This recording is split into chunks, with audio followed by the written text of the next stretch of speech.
વાસણગઢ વિસ્તારમાં મોડી રાત્રિના સમયે નજીવી બાબતને લઈને બે જૂથો વચ્ચે મારામારી સર્જાઈ હતી।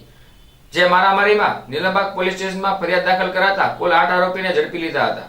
ત્યારે ગઈકાલે 4 આરોપીનું રિકન્સ્ટ્રક્શન કરવામાં આવ્યું હતું, તેમજ આજરોજ 4 આરોપીનું ફરી રિકન્સ્ટ્રક્શન કરવામાં આવ્યું હતું। નીલમબાગ પોલીસ મથકમાં એએસઆઈ હાર્દિકભાઈ ભૂપતભાઈ ભટ્ટ સહિતનો સ્ટાફ પેટ્રોલિંગ કરી રહ્યા હતા।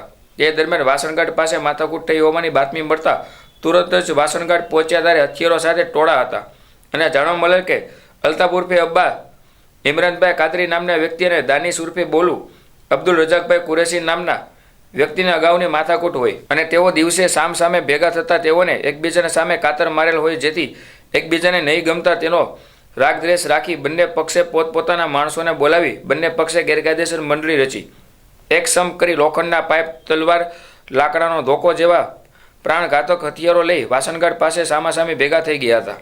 બંને પક્ષે માથાકૂટ ઝઘડો કરી મારામારી કરી એકબીજાને ઈજાઓ કરી એકબીજાને જાનથી મારી નાખવાની ધમકી આપી જાહેરમાં ગાળો બોલી શાંતિ દોહળવાનો પ્રયત્ન કર્યો હતો। વાસણગઢ વિસ્તારમાં ભયનું વાતાવરણ ઊભું થયું હતું। આ બનાવ અંગે નીલમબાગ પોલીસ મથકમાં એએસઆઈ હાર્દિકભાઈ ભૂપતભાઈ ભટ્ટે 11 શખ્સ વિરુદ્ધ ફરિયાદ નોંધી, જેમાં 4 શખ્સોને ઝડપી લઈ તેનું ઘટનાસ્થળે રિકન્સ્ટ્રક્શન કરવામાં આવ્યું હતું।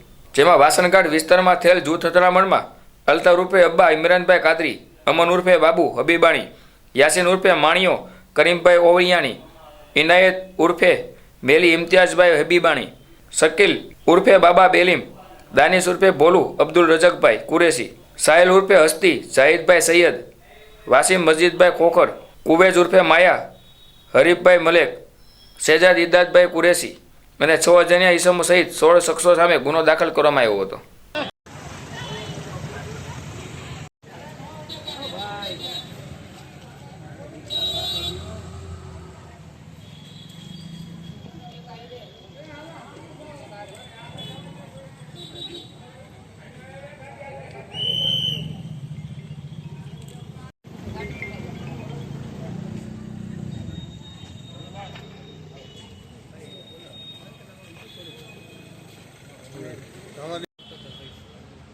બીજા સામે પક્ષનો છે એટલે આમાં નથી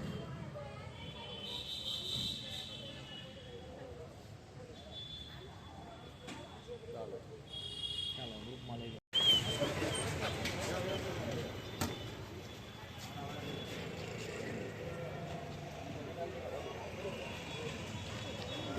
આમ જવું પડે।